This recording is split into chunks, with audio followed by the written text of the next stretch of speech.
Hi guys, mayong hapon. So guys, mag-chika time ta. Gahapon, nagadto ko sa CDO. So mo to guys no. While nagalingkod-lingkod ni sa akong bugoy. Dito sa terminal sa Pasaan. So kato si ate dito magapamaligya.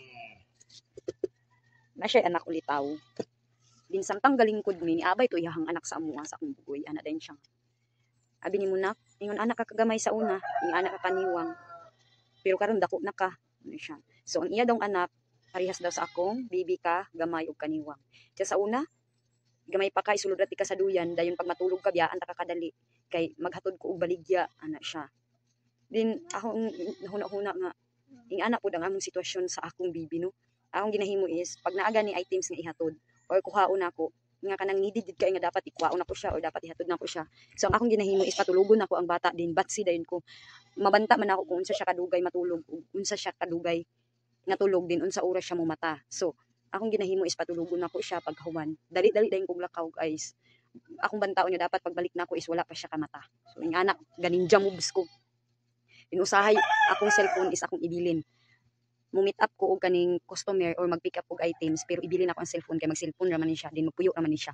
Ang akong bibi no, mo na siya. Ing anak ka lisod ang kinabuhi guys.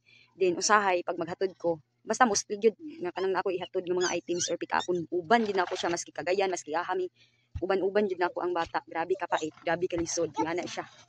So usahay mo ana lang ganing mga driver nga kapuya pud anang imong kahimtang oy asa day imong bana no? anak ko nga gatrabaho man niya so karon magong panahon na dili na makaya nga isa lang ang muliho no tungod sa kalisod dili na gyud pwede nga isa lang ang muliho kinahanglan nga kita nga asawa is muagapay gyud ka sa atong partner maningkamot gyud ta nga bisan sa ginagmay nahatay iambag sa sulod sa balay ba na lang sa kape sabon asin ana makatabang ta or ipangbaon nila so ing ana na abi na ko sa una o sayon ang kinabuhi sa dagko na sus makaanak ko lami man day mahimong bata og balik kay ang mga bata is walay gihuna-una kundi dula kaon duda kaon tulog karon nga kita grabe makaanak gyud ko nga dili day sayon ang kinabuhi sa ginikanan ka inahan ka kay ngano man as inahan mas piliun nimo nga di na lang ka mukaon ang bata na lang ang imong pakaunon malipay na lang ka nga siya magkaon ikaw dili ana ana ang akong ginabati no bahalag dili ko makakaon ka nang mag-deliver ko bisag isa ka bupan or na ako'y mga lapon di ko mupalit og pan nga mukaon ko sa gawas uminom ko og soft drinks wala ko guys snack sa gawas